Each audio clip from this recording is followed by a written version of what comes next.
편안한 밤 보내셨길 바랍니다. 오늘은 내 자신에게 충분히 슬퍼할 시간을 주는 것에 대해 이야기해보려고 마이크를 켰습니다. 사람은 어떤 것이든 속상한 일 하나쯤은 마음속에 두고 살아가고 있다고 생각을 해요. 혹은 상심이 큰 어떤 일이 오래전에 있었는데 그로 인한 슬픔을 어떻게 해야 할지 몰라서 어영부영 살고 계시는 분들도 많이 계시겠죠. 얼마 전에 연말 식사 자리가 하나 있었어요. 와인을 몇 잔 마시고 어떤 분이랑 이야기를 나누는데 작년에 무지개 다리를 건넌 고양이에 대해 이야기를 하시면서 눈물을 펑펑 흘리시더라고요. 어떤 수술을 하다가 갑자기 심장마비가 와서 죽게 되었다고. 그런데 문제는 그분의 가까운 주변 사람들이 그 문제에 대해 어떻게 말을 해야 할지 잘 몰라서 그 주제를 계속 회피하는 사람들만 주변에 많았다는 거예요. 그래서 그분은 자신의 슬픔을 애써 괜찮다 되뇌이면서 1년이라는 시간을 어떻게든 살아내었다고 하시더라고요. 제 눈에는 당연히 괜찮지 않아 보였고 슬픔을 제대로 마주한 적이 없다는 게 너무 잘 느껴졌어요. 1년이 지났는데도 왜 이렇게 계속 눈물이 나는지 이해를 못하겠다는 말도 하시더라고요. 그래서 제가 말했죠. 1년밖에 안 됐으니까 눈물이 나죠. 라고.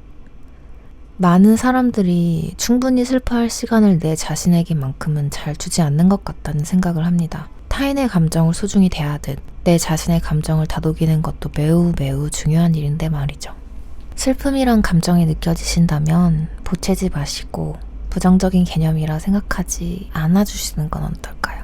저에게는 다행스럽게도 저의 슬픔을 저보다 소중히 대해주는 사람들이 주변에 있었던 것 같습니다. 너무 조급하지 말라고 이럴 때일수록 내 자신만을 생각하라고 이야기해주는 사람들이 감사하게도 참 많았습니다. 하루에도 수시간을 남들에게 친절하려 애쓰면서 내 자신에게는 친절할 수 있는 시간이 정작 없는 게 말이 되나요? 분명히 나에게 중요했으니까 슬픈 걸 텐데 왜 우리는 우리 자신에게 그렇게 야박한 걸까요?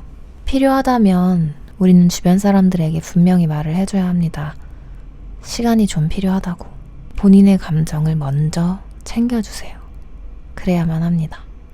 그렇다고 남들에게 무리하라는 말은 아니에요. 제가 말하는 요지는 여러분을 아끼는 사람이라면 그런 말을 하는 여러분이 그린 선을 넘지 않을 거라 생각합니다. 내가 겪었던 일, 지금 생각나는 바로 그 일, 그 사람, 그 일을 겪은 내 자신에게 충분한 시간을 주세요. 그것이 나에게 중요했던 만큼, 진심이었던 만큼, 혹은 그것이 나에게 치명적이었던 만큼 깊고 긴 시간이 필요할 수도 있습니다. 저는 그래서 강한 사람만이 자신의 감정을 인정하고 눈물을 흘릴 수 있다고 생각합니다.